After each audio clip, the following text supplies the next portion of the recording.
So let's talk about geometry.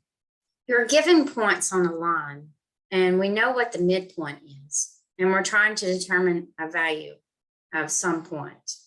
So we have this example here of PT is equal to 3x plus 6. And then we have TQ is equal to 5x minus 8. And if you notice, they both have T involved, and that tells me T is my center. It's going to be my midpoint, right? And of course, it was given here in the notes, but we could tell that by this graph here. Also, we can determine that it was played a role in both parts. That means P is an endpoint and Q is an endpoint. So what do we want? This question's asking for the value of PT. So we're trying to figure out what is this value here. We know that it's 3x is equal, or 3x plus 6 is equal to PT, but we don't know what x is. So let's figure this out.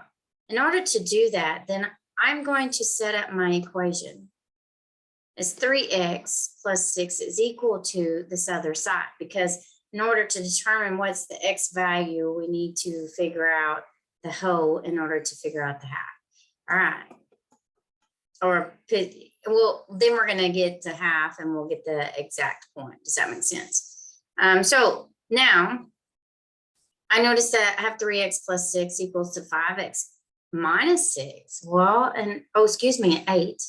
That's a notation area. I was talking about 6. So, all right. So now what we need to do is we need to solve for my x value. We don't know what it is. In order to do that, I noticed that I have an x value on this side and an x value on that side, and have a constant on both sides. So I need all my constants on one side and all my variables on the other. So let's start by subtracting the 6x from both sides. Now I have 3x is equal to the 5x minus 8 minus 6. If you wanted to move the 3x to the other side, you could. It's up to you. Just be consistent in your work. Let's clean it up. 3x equals 5x minus, how do I know it's minus? They're both negative. So it's like looking at a bank account. I'm in the hole $8. I spend 6 more. I'm going to be in the hole, and the total is 14. Now we need the x values on the other side. So I'm going to subtract the 5x from both sides. I chose subtraction because, well, the 5 was positive. So the opposite is negative in order for this side to go to 0, right?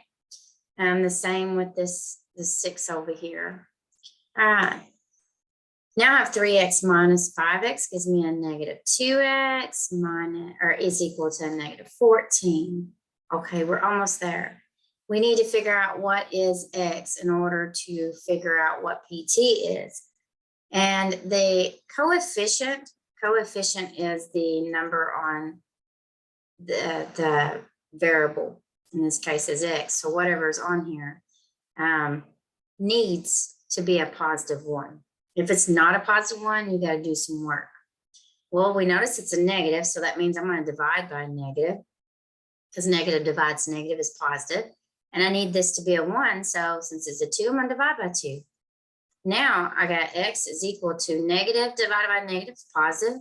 14 divided by 2 is 7. Ah, bingo. I know what x is. I can figure out what PT is. 3 times 7 plus that 6. 3 times 7 is 21 plus 6 is 27. So my value for this PT is 27.